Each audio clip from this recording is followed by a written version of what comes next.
Bonjour à tous, bienvenue sur la chaîne Bien Chez Moi pour une vidéo qui concernera d'une part la situation de reprise de l'hôtellerie-restauration et d'autre part la situation économique en France entre aujourd'hui et juillet 2021.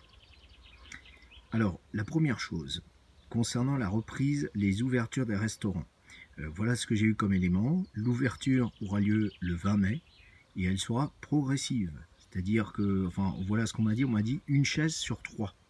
Donc, que lorsque vous allez reprendre, vous reprendrez peut-être qu'à 30% de vos capacités au niveau de vos restaurants. Première chose. Deuxième chose, j'ai fait une demande concernant le chiffre d'affaires prévisionnel de l'année complète 2020. En moyenne, dans la restauration, il s'élèvera à 80% du chiffre d'affaires de 2019. Donc autant vous dire que ça risque d'être compliqué. Et ensuite, concernant les hôtels-restaurants, ce sera encore pire puisque on sera à 70% du chiffre d'affaires N-1. Alors, ce qui m'amène à la suite, c'est-à-dire la préconisation que je vais vous donner, c'est de vendre, mais pas de brader. C'est-à-dire que vos commerces ont encore une valeur, certes, qui sera bien inférieure à celle qu'elle aurait eue si vous aviez vendu l'année dernière.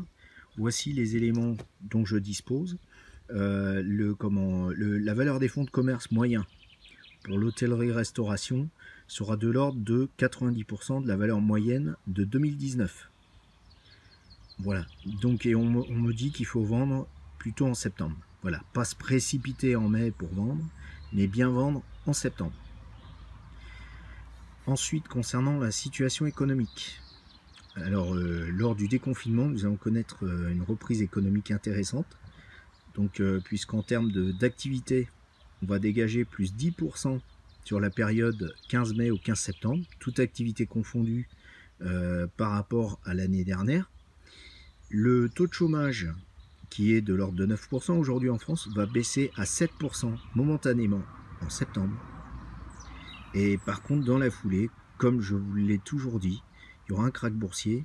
Alors, la date n'a pas changé, 20 novembre, un krach boursier à la suite duquel on va avoir une crise économique. Une crise économique qui se traduira par une baisse de l'activité en décembre de l'ordre de 25% par rapport à décembre 2019. D'autre part, on a une nouvelle maladie qui va arriver fin décembre. Et ce qui va amener le chômage à repasser à 9% en janvier. Alors, comme information, j'ai également la fin de l'euro en janvier 2021 et une date pour le retour du franc, voilà, le 12 janvier 2021. Alors, je vous avais également prévenu que l'Italie quitterait la zone euro en juillet de cette année. Donc, écoutez, on verra ce que ça va donner. Concernant ensuite le retour du franc, alors évidemment, ne croyez pas que ça va être la panacée, puisque avec le retour du franc, on va se retrouver encore avec de l'inflation. Une inflation en termes de rythme annuel pour le premier semestre 2021, on m'a parlé de plus 15%. Donc ça veut dire quoi plus 15%? Ça veut dire tout simplement qu'il ne faut pas rester locataire. Qu'il faut tout de suite, acheter des maisons. Acheter des maisons plutôt que de rester locataire. Concernant les banques, on m'a demandé si les banques allaient faire défaut. Alors, pour le mois de décembre, j'ai un chiffre, c'est que 20% de la valeur de capital des banques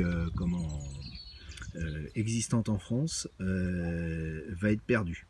20%. 20%, alors une banque sur 5 en théorie. Voilà. Et puis pour ce qui est de 2021, ce sera plus près des 50%. Donc si j'ai deux conseils à vous donner, c'est d'une part, hôtellerie-restauration, vendez vos affaires à partir de septembre. Et puis pour les gens qui sont locataires, eh bien vous achetez des maisons à partir de septembre. Afin de recevoir toutes les notifications des nouvelles vidéos de la chaîne Bien Chez Moi, je vous invite à vous abonner si ça n'est pas déjà fait. À bientôt!